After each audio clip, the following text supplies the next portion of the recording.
Hello and welcome to this Ideal Career Seminar. This will be a video presentation where I will take you through the basics or the fundamentals of the Ideal Career Framework so you can have an idea of what this seminar is all about. And if you want, you can purchase the full version of this video, and the full version is 60 minutes. So let's get started. First of all, the Ideal Career Seminar was first created in August 2005. At that time when I first launched that Ideal Career Seminar, it was called the Career Brainstorming Seminar. So at that time, the Ideal Career Framework, and I'll be talking about that framework later on, the framework didn't exist yet. So the first edition of the Ideal Career Seminar was actually a brainstorming session. So I'm really grateful for the 7 people, the 7 women who attended. I think there was 1 gentleman. I'm really grateful for them because they basically allowed me to launch my seminar teaching career. So that was 2005, and then 2006 I began to formalize the seminar, and that's when I created the Ideal Career Framework. And as you'll see later on, this is a very powerful framework because it is integral. Integral meaning that it combines all the other career methodologies and all the career books that you find out there, but at the same time it is very practical. So in other words, it gives you the big picture about what is going on in the economy and what will be going on in your career, but it also is specific and concrete and practical enough for you to start using this framework, which of course later on will become a methodology. You can actually use this method in order to create your ideal career. So this is very exciting for me to teach, and I hope it's going to be exciting for you as well, because when you think about it, your career is the main thing that you do in life. So it makes sense that we should take the time and spend some energy and some effort in designing this career, because it is the main thing that you do in life. So since we're going to be designing this career anyways, why not design the best career that we possibly can? So that is a little bit the rationale or the logic behind the choice of the word ideal. I know that for most people, ideal sounds like something fantastic or something unrealistic, but in this context it simply means the best career that you can envision. And then once you have this vision of the best career that you can have, then you can start to progressively realize that career, that ideal career. You can start progressively to build that ideal career one block at a time. And it's going to be a very fun journey, friends, because all the tools and all the modules and all the knowledge and all the training and all the experts are out there. But it wouldn't make sense, and it would be useless if you don't have an ideal career blueprint. So this is what the Ideal Career Seminar is about. It's helping you, and it's been helping hundreds of people to design this blueprint. So once you have this ideal career blueprint, you can go out there and you can pick up the relevant resources. You can talk to the right people, the right consultants, the right coaches, read the right books and authors, so that you can build your ideal career. But the ideal career is like a house. Before anybody ever builds a house, you need the architectural plans, right? So the ideal career blueprint will serve as this plan, and then you can use materials and you can use ideas and resources to build this ideal career. So let's get started. We're going to start with the premise, the major premise. In fact, this is probably the only premise. It's so important. The major premise behind the Ideal Career Seminar is that an ideal career is possible. I know that this sounds funny, but there are many people who don't believe that an ideal career is possible. They just don't believe that you can actually do something that you really enjoy doing and get paid for it. Because most people would call that a hobby. But I'm here to tell you, and I'm the living proof, I'm the walking proof, that it's possible to have a career where you totally love what you're doing and you get paid good money for it. Now, I can't promise that you're gonna become a millionaire, in your ideal career, but it is possible. It all depends on your, how you play the game. It all depends on your beliefs about money, about work, about value, about so many things. So, it's really individual. But I guarantee you that you will make enough money to sustain this ideal career. The money you will be making will support your passionate career. That I promise you. So this is the premise that you have to sort of consider or accept. Now, I don't expect you to accept this premise right here, right now, but just remember that this is a premise that you have to accept at some point before your ideal career can manifest, can become a reality in your life. And in fact, you have to accept this premise a little bit, not 100%, but a little bit, before you accept to embark on the ideal career pathway. Now, don't worry too much if you have some difficulty believing that you can have an ideal career, if you have difficulty believing that you can actually be passionate about what you're doing at work and get paid for it. You know, it's part of our collective and cultural conditioning. We have been conditioned to believe that work is something that you do, but you would rather not do it.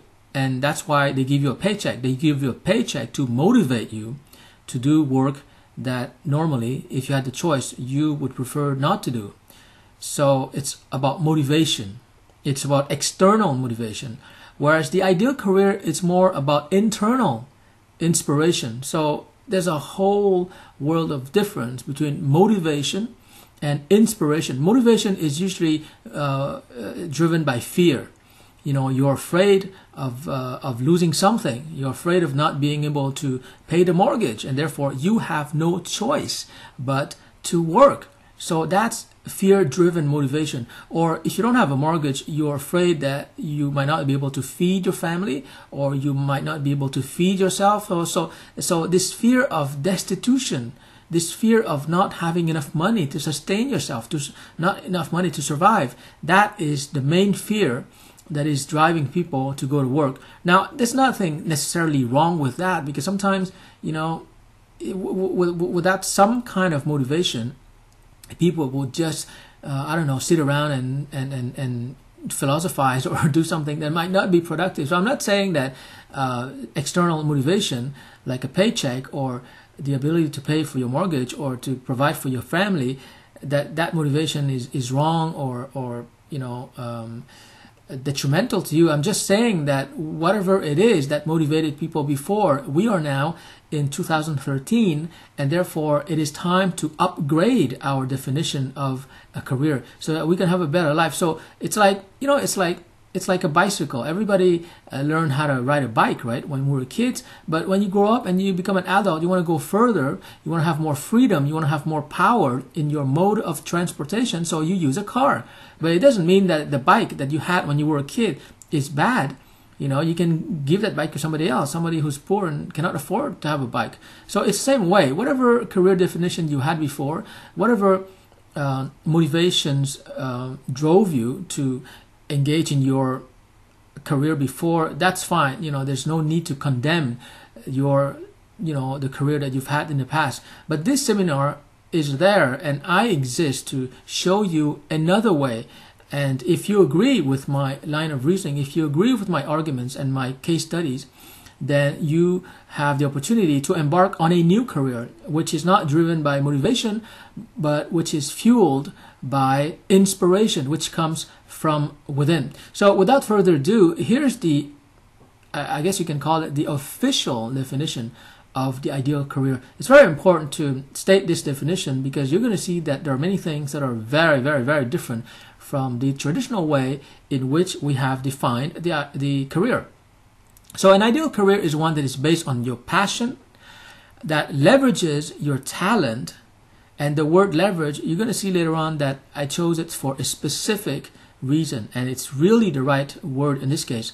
So it's based on your passion, it leverages your talent, it is driven by client service. Again, the word driven is strategic, driven by client service, and it is meaningful to you. It is important to you. It is the kind of work that makes you feel that you're actually contributing to something important. So to recap, an ideal career is based on your passion, your talent, your desire for client service, your focus on client service, and it has meaning to you personally. It might not have meaning to other people, but to you it has meaning. So that, in a nutshell, is the ideal career. Now we're going to talk into more detail about the framework, because it's not enough to have just these 4 words or these 4 concepts. These concepts may be very important, but what happens when you create a framework, a geometric framework, you actually create the visual space or the mental space or the exploration space, and it makes it much more fun. So let's take a look at the ideal career framework. So this is basically the ideal career diagram or framework. It consists of one sort of cross, and you have passion on the left hand side, you have talent at the top. Of course, talent is, logically speaking, it is when you're very good at something, so it is appropriate that it sits at the top. You have service on the right hand side, and finally at the bottom you have meaning. So this is the ideal career framework. And not to be arrogant, but I think that this is, in my opinion, probably the most powerful career framework or diagram that you will ever see, because it shows really the 4 fundamental elements or the 4 fundamental dimensions of a human being. For example, passion is the emotional dimension of all human beings. Talent is the intellectual component. Service is the social component. You have to provide a service because you live in society. You don't live by yourself on a private island, right? You live in society, so you've got to be social. That's the service aspect or axis of this diagram. And finally, you have meaning. This is the moral or spiritual dimension of all human beings. So here what I did was that I added these red lines so that you can see that this is not just a cross, but it's actually a space. It's in the form of a square, I guess, or a kind of square. And within that square, that's your playground. That's the area where you're going to develop your ideal career. Now, for those of you who are analytical or who are managers, I guess you can consider each axis, for example, the passion axis, the talent axis, the service axis, and you can use the axis as a way to measure how far you've gone in that direction. So, for example, if you take a look at the passion axis, you could go from 1 to 10. So you could give yourself a score from 1 to 10. Same thing with talent. If you had to give yourself a score based on how developed your talent is, what score would you give yourself from 1 to 10? Same thing with service, and same thing with the sense of meaning and purpose that you derive from your work. Now, in this context, in this ideal career methodology, you would be a total winner if you're going all the way in terms of your passion, you're going all the way in terms of talent, you're going all the way in terms of serving people. And with the internet, of course, you can serve millions of people. And on the meaning axis, you're going all the way and you're fulfilling the mission for which you were born on this planet. So ideally, you would have all the 4 axes and you would reach 10 out of 10 for each of these 4 axes. Now, very few human beings are able to achieve that. I'm one of the few. So there are very few of us enlightened human beings. No, I'm just kidding. I'm not there 100% yet. But this is just to give you, ideally, if you were to be a totally enlightened being in terms of your work, in terms of your career, you would pretty much fill this entire square. You would have the perfect ideal career. And it's not difficult to imagine that some people have been able to achieve almost an ideal career that I speak of. For example, you look at people like Oprah or people like Mother Teresa or Princess Diana. I mean, these people are admired by millions of people, and there's a reason for that. They were totally passionate about what they were doing. They had talent at what they were doing. They were committed to serving mankind. That means a lot of people, and they found meaning. They found, in fact, their mission in life. So you can say that these people were able to achieve and realize the vision of the ideal career. That being said, keep in mind that it is not the destination. The point is not to get to a point in your life where bada bing, bada boom, you have the ideal career, and therefore there's nothing else for you to do but jump off a cliff. That's not the point of life. The point of life is for you to engage in a journey where you're developing yourself, where you're unfolding your powers. So the ideal career, the whole point of the game called the ideal career, is for you to enjoy playing the game. So it doesn't matter where you start. Like, for example, let's say you are unemployed right now. Very good. You start there. Let's say you just graduated from university and you're a little bit stressed because you have a big loan from the government and you don't know how to repay that loan because you're still looking for a job. Don't stress yourself, friends. Take it easy. That's where you are. That's where you're going to start. In other words, the ideal career will start for you. It will start wherever you are. You don't have to be in any special place. Where you are, whatever your situation is the perfect place to start your ideal career. So how do you do that? How do you start, with what they call baby steps so that it doesn't scare you too much? Well, let's take a look at how you would build your ideal career or design it one step at a time. First of all, you've got to identify your passion, right? So on the left-hand side, you see that axis. Passion is very important, but passion, of course, is a very it's normal. It's not a very rational word, right? Whenever people talk about passion, it's passion, but we still have to define what we mean by passion in this context. Passion is a field of activity, a field of human activity that is easily recognizable and where there's a lot of information, a lot of research, a lot of knowledge, a lot of not wisdom, but a lot of knowledge and a lot of research and data. So for example, you can say that fashion could be somebody's passion. I know people who are very passionate about fashion and they become image coaches or image consultants.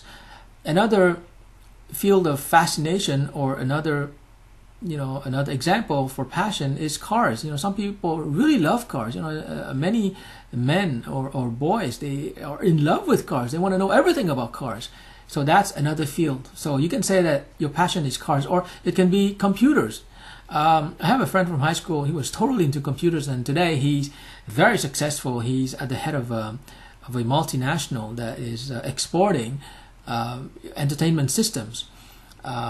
So that's his passion. When he was young, he was into computers. Now it turns into entrepreneurship, and he's all over the world. Another person's passion might be literature, right? So this person would read all the books. She would, she might want to become a writer, a novelist, and so on and so forth. For me, my passion is business. So business, obviously, it's a field. It's recognized as a field. You have business schools. So my passion is business. My passion is also marketing and strategy and sales and technology and all the subjects related to business. Because I love strategy. Ever since I was a kid, I've been playing chess, and strategy is really a field that fascinates me.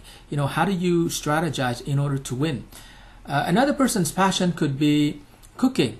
Right, so this person might not only be very good at cooking, but she loves to try new restaurants, new cuisines, Indian, Japanese, Chinese, whatever.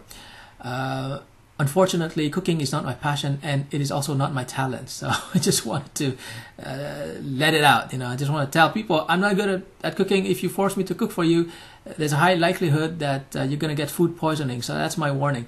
Anyways, more seriously, another person's passion could be I don't know. It could be shoes, right? It's strange, but maybe there are many women out there who are passionate about shoes, and shoes is a big field. It's a multi-billion-dollar industry, so that's a potential passion. Now you have to understand that passion is the first thing that you decide when you design your ideal career. So you have to be careful how you define your passion.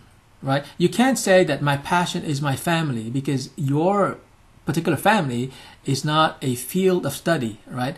Nobody ever gets a PhD in your family, or in any family for that matter. So, you can't say I'm passionate about my family. You can't also say I'm passionate about children, because, there's no field of study focused on children.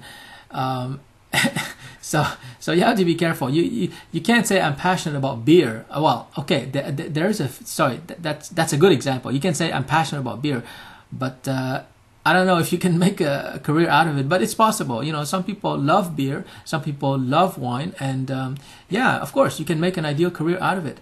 So I think you understand what I mean when I say passion. I don't mean excitement. I don't mean something subjective. I mean a field of study.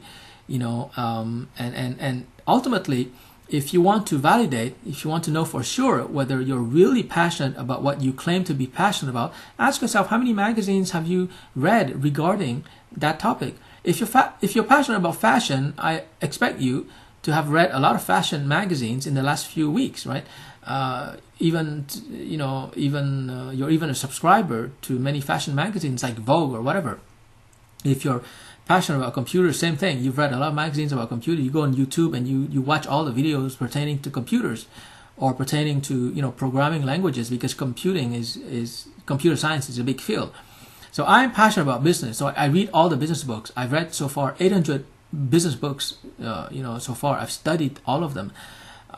Many books I've read over and over again because I'm so passionate about business. I just want to absorb the brain and the smarts and the wisdom of the business author.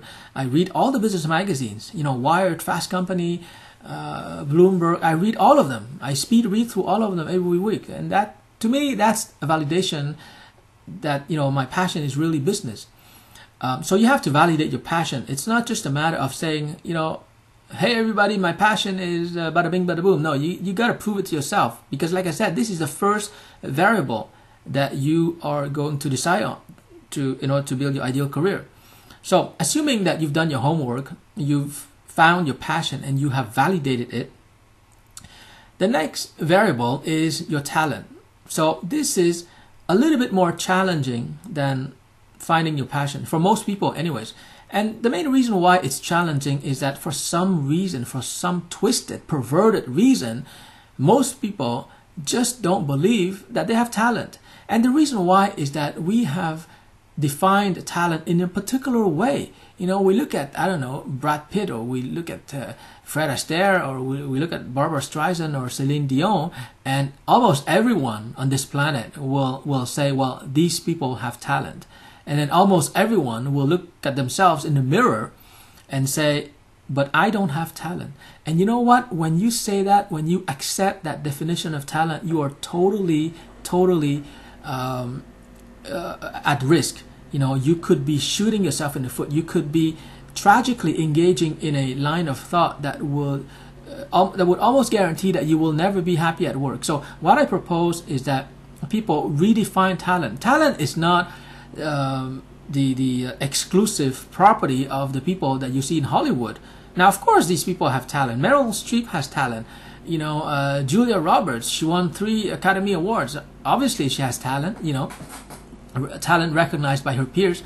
But that's a definition of talent. So I'm going to give you my definition of talent so that everyone will feel better about themselves, and most importantly, everyone on this planet will feel that they have a chance at, you know, number one, identifying their talent and developing their talent within their ideal career. So please remember this definition of talent very carefully, and I invite you to share this video with all your friends and family, because trust me, if you spend your life not believing that you have talent, then you will never feel good about yourself, right? So this talent definition was not even included, at least not to my knowledge, in Abraham Maslow's hierarchy of needs. You know, so it's very important that you understand and absorb and accept this definition of talent, so that you can feel better about yourself and you can realistically engage in the building of your ideal career. So there you have it. This is the new definition of talent. So I want to tell the whole wide world, ladies and gentlemen, this is the new definition of talent. So everyone can feel good about themselves. Talent, ... the ability to create a superior result. And that's it. It's really that simple. So if you're in the kitchen and you have the ability to create a superior dish, a dish that most people would go, wow, that tasted really good, then you have talent. If you're writing a text or a blog post and people tell you, wow, that was really well written, well, you have talent. So you have to accept people's compliments, right? And you have to take it seriously, because what happens, and this is quite normal, I guess, what happens, and this is really strange also, is that when people are good at something, they tend not to take it seriously. You know, for example, I'm good at writing, and many people, and I'm very grateful, many people tell me, Peter, you're a very good writer. But, you know, sometimes I dismiss that compliment because I think that people are being polite. I think that people just want to make me feel better, and I don't take that seriously, but in fact, people are really serious when they tell me that my writing is good.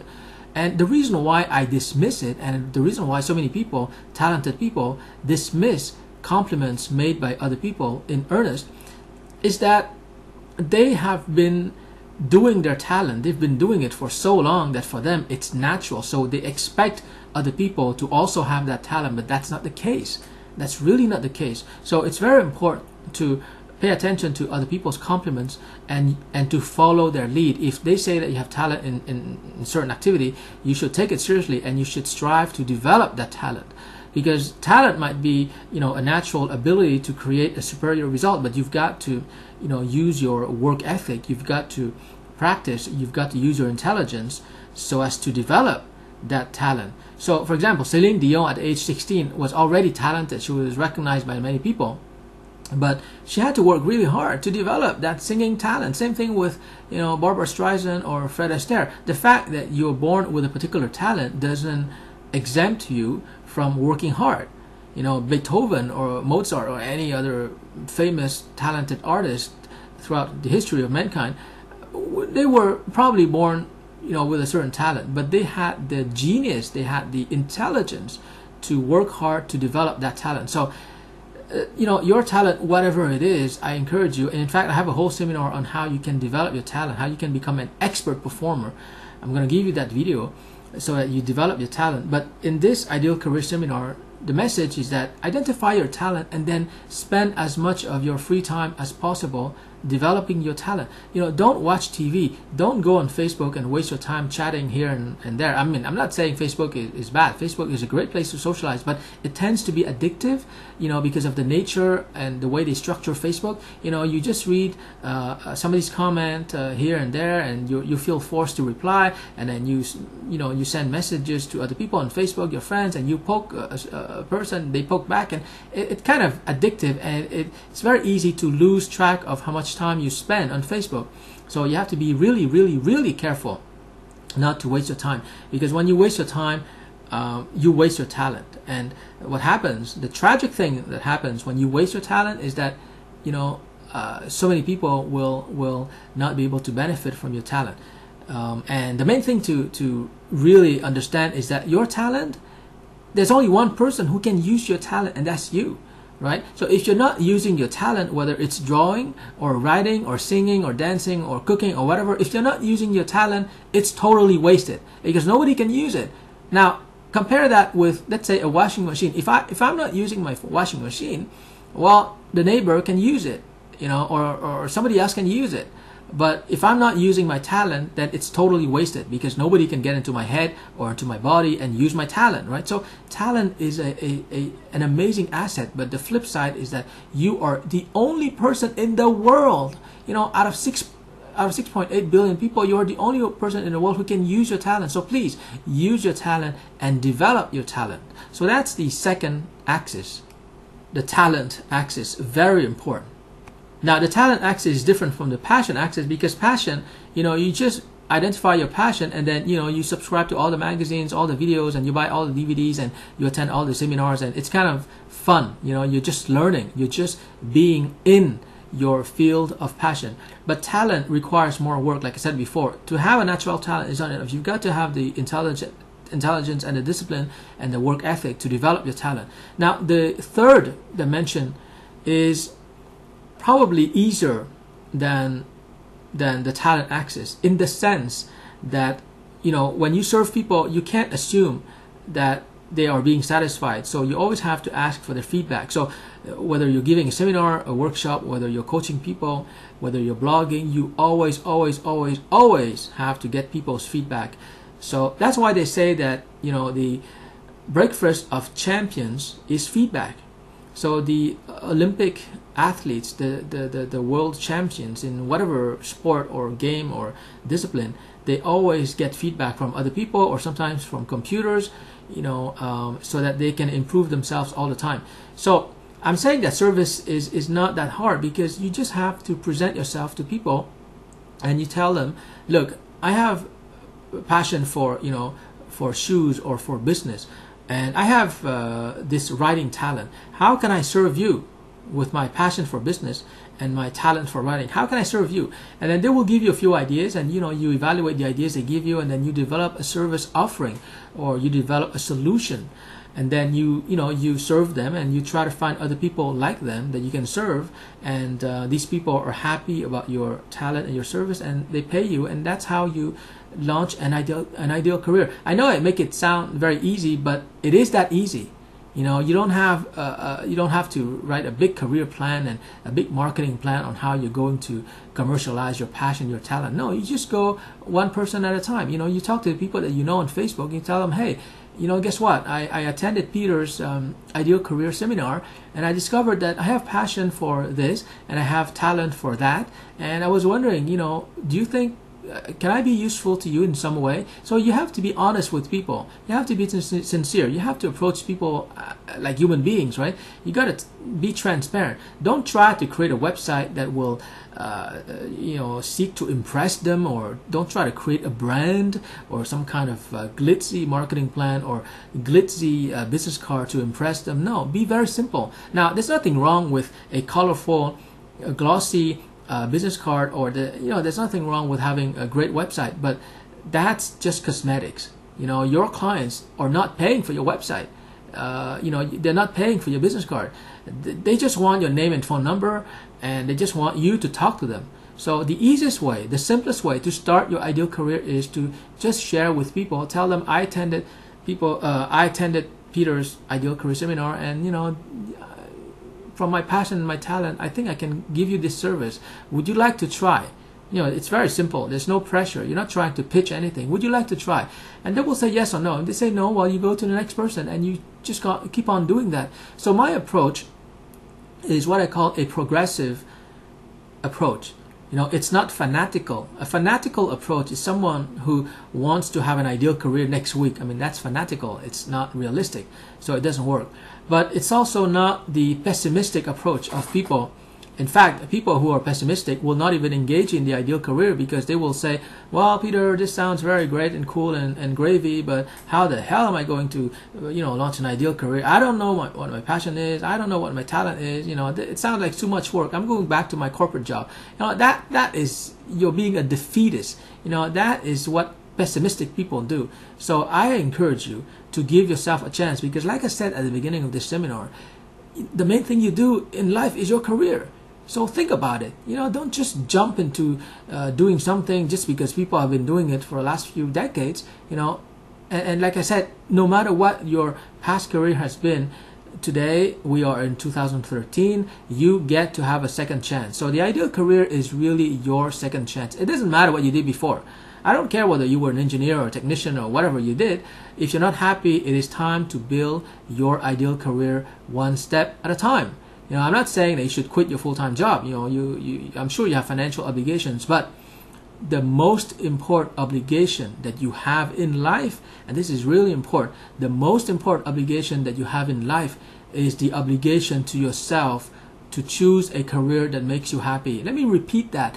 The most important obligation you have in life is the obligation to yourself to choose a career that makes you happy. Notice I didn't mention anything about money, because the money comes naturally, and even financial obligations that will come secondarily to your primary obligation. Your primary obligation is your happiness, right? So if you want to be happy in your career, don't consider the money aspect. Consider how happy you are in your line of work. And you can always choose a different line of work if you are not happy in your current line of work. So again, this is so important. This is like the premise I mentioned at the beginning. The premise being that an ideal career is possible. So you've got to accept that premise. Not only is it possible, but maybe I'm gonna give you a second challenge here. The second premise or the second challenge is that you've got to believe that you deserve to have an ideal career. You deserve to be happy at work. If you don't believe that you deserve happiness, well, nobody can really help you, because you're always going to say no to opportunities. The teleseminar or the video seminar that you're watching right now, it is life's way of giving you a gift. You may call it God, you may call it the universe, you may call it your higher self, but whatever it is, you have right now, the opportunity to start considering how to launch your ideal career. Because I've launched my ideal career, around 2006, when I created this ideal career seminar. And it sounds really strange, but it totally makes sense when you think about it. My ideal career is to help people discover and design and develop their ideal career. So it means that my mission in life is really to be there for you. So after you watch this teleseminar, this video seminar, you can send me your email.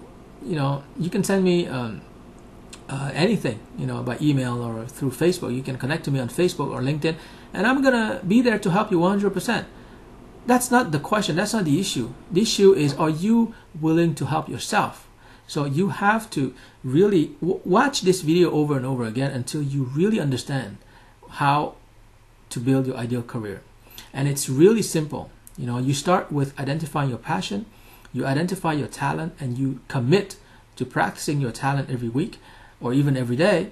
And then you go out there and you try to serve human beings one at a time, and then once you have cash flow going, you can, create a marketing brochure or a website or a blog or whatever.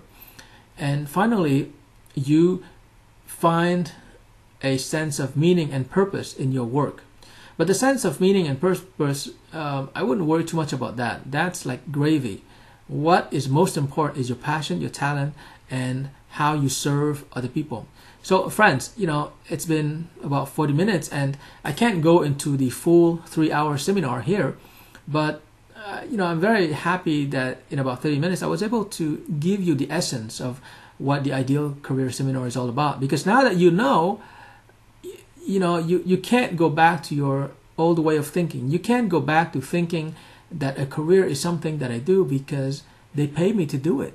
No, that's the old career. The new career is defined as something that you do because you love to do it, and the money is automatic. The money will always be there.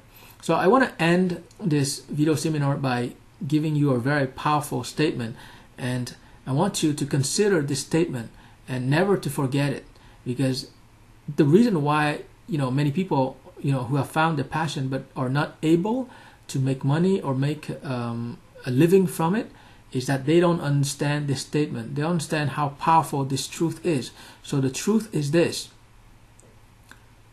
passion is always sustainable. Passion is always sustainable. What it means is that if you find your passion, if you find something that you love to do, the universe, life, God, providence, whatever you call it, according to your beliefs, the universe will always support you in your passion. It might be through money, it might be through institutions, it might be through people who donate money to you to support you, but whatever your passion in life is, you can start doing it now. And you do it a little bit, the universe will support you a little bit. You do it a lot, the universe will support you a lot. Whatever you need to sustain your passion, in other words, whatever you need to continue to do your passion, you will receive from life. You just have to be open-minded. You just have to not expect the support and the help to come in a certain way. It will come in whatever way is available to you, depending on your belief system. But you have to be open. If there's something you want to do, you have to look around you and use in a positive manner. Use all the people, all the resources, all the opportunities that are there for you. And you have to believe, once again, that passion is always sustainable. So please do not adopt the belief that, yeah, I'm passionate about this, but I don't think I can make money from it. I don't think I can make a career from it. The minute you believe that, it's game over. That's why it's so important. A lot of people have passion. I think most people over the age of 20 or 25, they know enough about life to know what they're passionate about. But you know what? Something funny happens in their head perhaps at the subconscious level, they know what they're passionate about, but in a split second, they eliminate that passion from their thoughts and meditations and reflections when it comes to choosing a career. And that is when they make a huge mistake. And the mistake they make is that they know what their passion is, but they automatically assume that they cannot make money from that passion, or the universe cannot support them, and therefore they cannot do that passion full time. So automatically, in a split second, they go back to their old way of thinking. Yeah, I should stick to my university degree. I studied human resources. I should remain a human resources director for the rest of my life. Don't do that to yourself. There's no reason for you to do that. Now, I'm not here to impose new beliefs on you. I'm just here to show you that there are other beliefs that you can adopt. So, for example, if you're a human resources director, you can say, yeah, I appreciate my human resources director job. I have a good corporate job. It pays for the mortgage. I'm very grateful. But at the same time, I have passion for, for singing. I have passion for drawing. I have passion for writing. So you know what? In the evening and on weekends, whenever I have free time, I will engage in my passion. And like Peter said, I will try to practice my talent. So maybe the person's talent, let's call him John. He's in human resources, but his talent is public speaking. Well, he can use his public speaking talent in his human resources job. So there's no necessary conflict between the new career, the ideal career, and your current career. Your current career is more likely to be the platform that will finance or that will help you to launch your ideal career. So there's no conflict. Whatever job you have right now, it is the perfect place for you to start your ideal career. This is very important. A lot of people might misunderstand me, and they might think that I'm against corporate careers or I'm against the traditional career.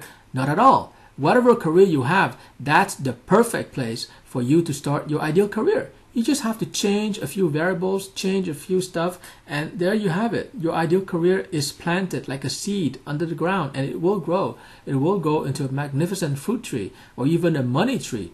So that's my message to you. I think that you understand what I mean. I think that deep inside you hear these words and you know that the right thing to do in your career is to base it on your passion.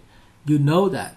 You just need, and we're all like that, right? We just need somebody to remind us that, hey, it is possible. We just need someone to tell us, to reassure us and remind us that it is possible to live a life of passion, and it is possible to get paid good money for doing so. Because when you think about it, if you didn't deserve to have an ideal career, you wouldn't be alive.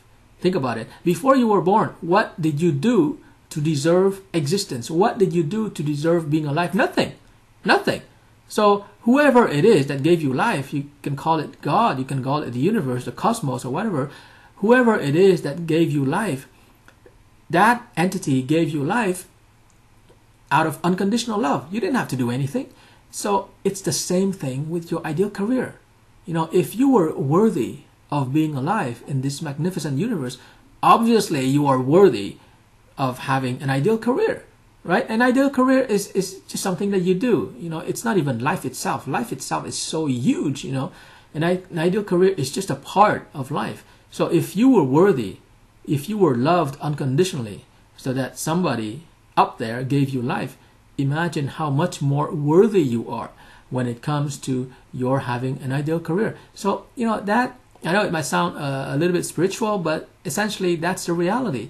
We are human beings and we were born on this planet for a purpose. And the main purpose is for us to experience joy and happiness and growth and evolution. So once we understand that we're not on this planet to work so hard to enrich other people. We're not here to be stressed at work. We're not here to struggle at work. We're here to express our talent, our individuality. We are here to serve other people. And in the whole process, we will have a magnificent and fulfilling and rewarding life. So that is what I wish for you, my friend. And I want to thank you for attending this video seminar. And I think that you can feel my energy, my sincerity, my deep desire to help you. So if you like this video, please share it with your friends and family. And please write to me if you have questions or if you have comments. I would be delighted to help you to design and develop your ideal career. So thank you very much, and I look forward to talking to you more in my next video.